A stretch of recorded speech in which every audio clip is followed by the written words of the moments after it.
TWR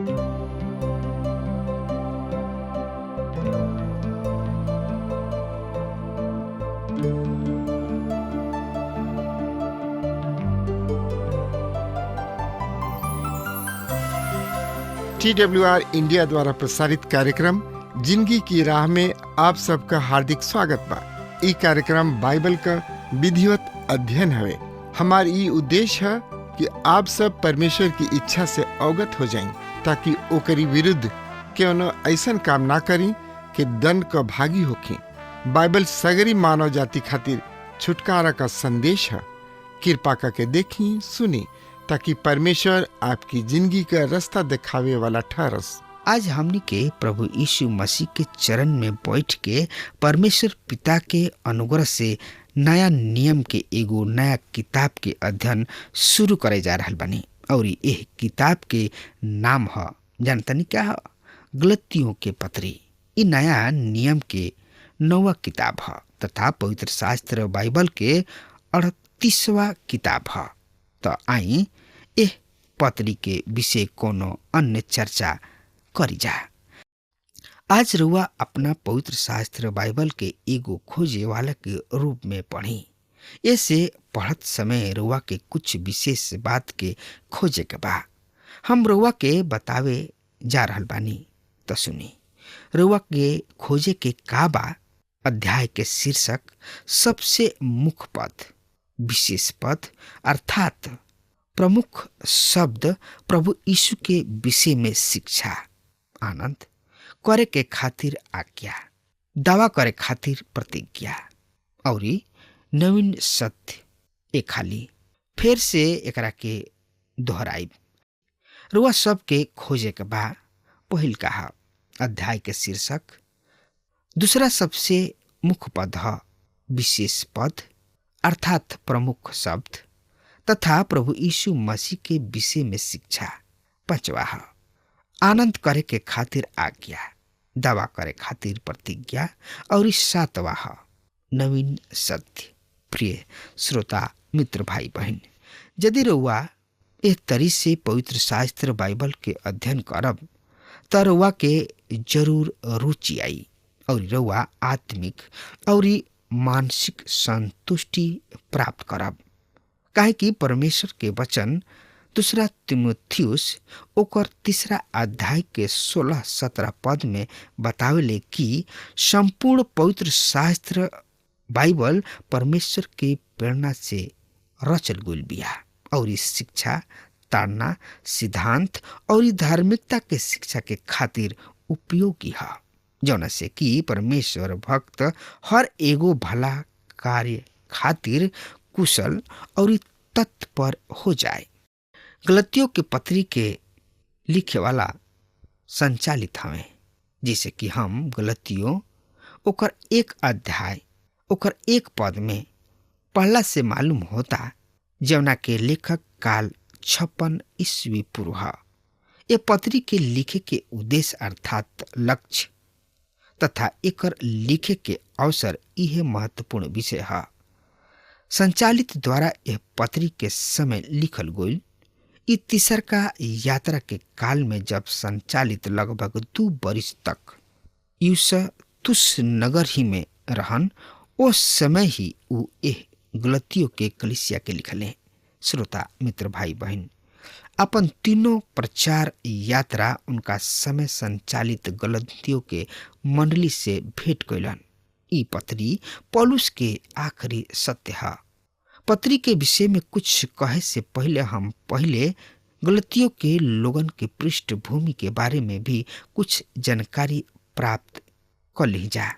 हमार प्रिय मित्र, गलतियों के पत्री के अध्ययन करे से पहले ई बहुत जरूरी बा कि हम ओह लोगन के पूरा तरी से परिचित करा दही या हमन के खुद हो जाई जा कि जौना के ई पत्री लिखल गइल ई कार्य अन्य पत्री सब के खातिर कतना जरूरी नहीं खे, पर गलतियों के पत्री के खातिर ई बहुते जरूरी बा।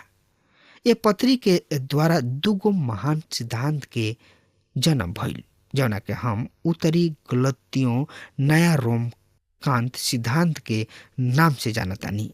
ई एह बात के प्रमाणित करेले कि पौलुस ए पत्री के ओ मत क्षेत्र में भेजले जहाँ वो अपना सीसरा यात्रा के समान गोइले। हमरा विश्वास बाकी पौलुस गलतियन के सामने कलीसिया के ई पत्री भेजले। गलतियों के अंत बहुते विशाल तथा महत्वपूर्ण गाथा है और यहाँ पर ऐसा बहुते कलीसिया के स्थापना हो चुकल रहे। गलतिया शब्द के रुआ दू भाग से प्रयोग कर सकता नहीं तो ई वहाँ के लोगन के राष्ट्रीयता के प्रकट करेले और यदि रुआ एकरा के भौगोलिक भाग से देखी तो ई मानचित्र पर एगो रोमी प्रांत के गलतिया के नाम से ए प्रांत के नाम गलतिया पड़ल। ओकरा के गाल या गाली के नाम से जानल जाला। ई चेरेटिक जाति कहाले जौन के पूर्वज फ्रांस में पावल जाले। 34 शताब्दी में वो लोग रोमी साम्राज्य पर चढ़ाई कैले और रोम के लूट लिहले। ई प्रकट बा कि गाल जाति के लोग रोमी लोगन के समर्पित रहन। ओकरा बाद यूनान के अपना अधिकार में लेत उ 280 ईस्वी पूर्व में जेथली पर अधिकार कर लिहले। ई योद्धा लोग रहन यानी कि बहुते ताकतवर लोग रहन और आगे भी बढ़ल जात रहे लोग। इमको में भी पहला जौन की जेथलिया के राजा रहन उनका न्योता पर उ तुर्की पहुंचले और वहां पर छिड़ल युद्ध में राजा के सहायता कैले। ए तरी ई लोग उहे अस्थायी रूप से रहे लगले और शीघ्र ही सब एशिया माइनर में बस गए लोग। यहाँ के जलवायु ओहने लोग के बहुते पसंद आई अर्थात यहाँ के सुंदर जलवायु तथा सुंदर देश ओहन लोग के भागोल। ई रउआ के बतावे चाहतानी कि तुर्की देश बहुते सुंदर देश है। ये देश के एगो और तो एशियन सागर है तो दूसरा ओर भूमध्य सागर बा। इससे व्यापार के नजर से भी एकर स्थान महत्वपूर्ण बा। 189 ईस्वी पूर्व में ई सेनेटिक जाति के लोग रोमी साम्राज्य में शामिल हो गए और ओहनी लोग के क्षेत्र एगो अलग प्रदेश घोषित कर दिहल गइल और ओहनी लोग के सीमा सब में भी परिवर्तन होत रहल और लंबा समय तक उ लोग अपन परंपरा तथा भाषा सब उस सभ्यता बना के रखे के प्रयास करत ही रहने लोग। जौन की कलीसिया सब संत पौलुस अपना पहला सुसमाचार प्रचार यात्रा के समय पर स्थापित कैले रहन। इस समय पर उ सब गलती के सीमा में आवत रहे। ऐसे ए नाम से पौलुस एक कलीसिया के संबोधित कैले। ई लोग बहुते चंचल स्वभाव के रहने लोग। एहनी लोग के खातिर ई प्रसिद्ध रहे। ई जंगली और खूंखार लोग रहन। रोमी महाराजा राजा केसर एकरा विषय में कहले कि गाल लोग के कमजोरी ई रहे कि ओहनी लोग नृत्य करे में कमजोर रहन। ई त हमरा और रउआ तरी ही रहने लोग। प्रेरितों के काम नाम के किताब में हमने के पढ़ने हजा कि गलतिया के लोग एक दिन पौलुस के आपन देवता बनावत रहले पर अगला ही दिन उ उनकर पत्रवा कैले लोग। प्रिय मित्र भाई बहन, हमनियों के स्वभाव भी ठीक यही तरीके होला या यही तरीके बा। हमनी के केहुओ के आज अपन नेता या अगुआ चुनी न जा, उनका गर्दन में फूल माला डाली न जा, पर अगला ही दिन हमनी के उनका के कार्यालय में जाके मार डाले के कोशिश करी न जा, यानी कि उनका के खत्म क देवे चाही न जा। एक दिन केहू के जय जय करी न जा और अगला दिन यानी कि अगला ही घड़ी हमनी के उनकर हाय हाय करी न जा। ऐसन ई अनिश्चित और अस्थायी स्वभाव है हमनी के। ऐसे हमार विश्वास बा कि गलतियों के पत्री में हमने खातिर एगो विशेष तरीके संदेश है। काहे कि जौना लोगन के ई पत्री लिखल गइल उ ऐसन बहुते बात में हमनी के जैसन ही रहे। उ अनेक बात में हमनी के जैसन मिजाज रहे। उ अनेक सांप्रदायिक अर्थात करज तथा किराया भाड़ा के घर में बनल रहले, जौन की उनका समान हमनियों के भी परमेश्वर के अनुग्रह के सुसमाचार से वंचित क देले।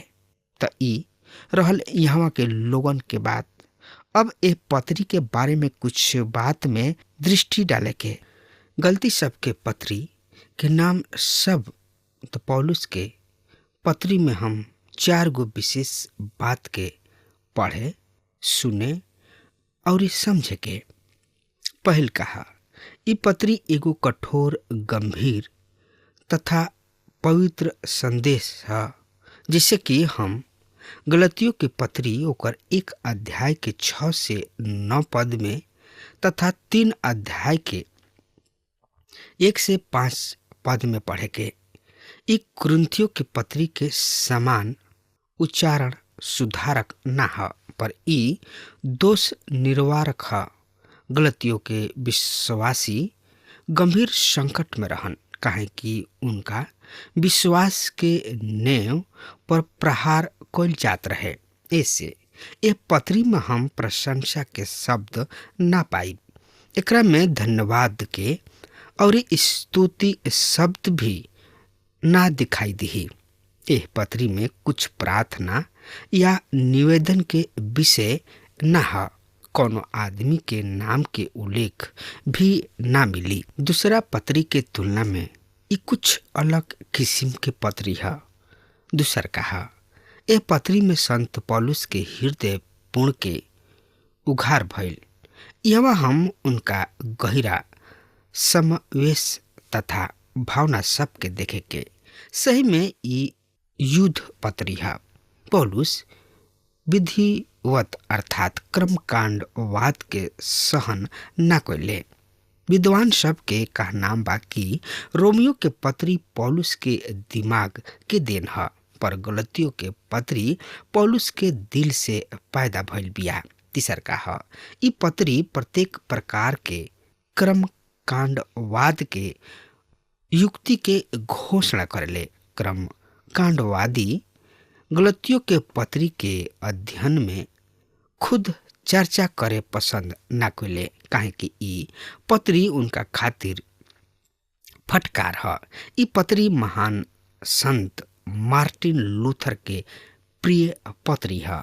उनकर कहनाम बा कि ये हमार पत्री है, एकरा साथे हमार बियाह हो गइल बा। यानी कि ई पत्री जौन की उनकर प्रिय मेहरारू है, जौना के ऊ अपना दुल्हन के रूप में देखताड़े।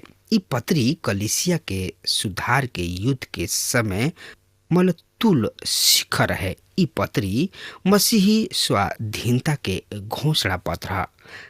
जॉन राक्ची नामक महान संत यह पत्री के प्रचार द्वारा इंग्लैंड वर्ग के भयंकर क्रांति करे से रोक दिहलस और ओकरा में से एगो विशाल जन समूह के मसीह यीशु के द्वारा पाप से छुटकारा के ज्ञान प्राप्त कैले।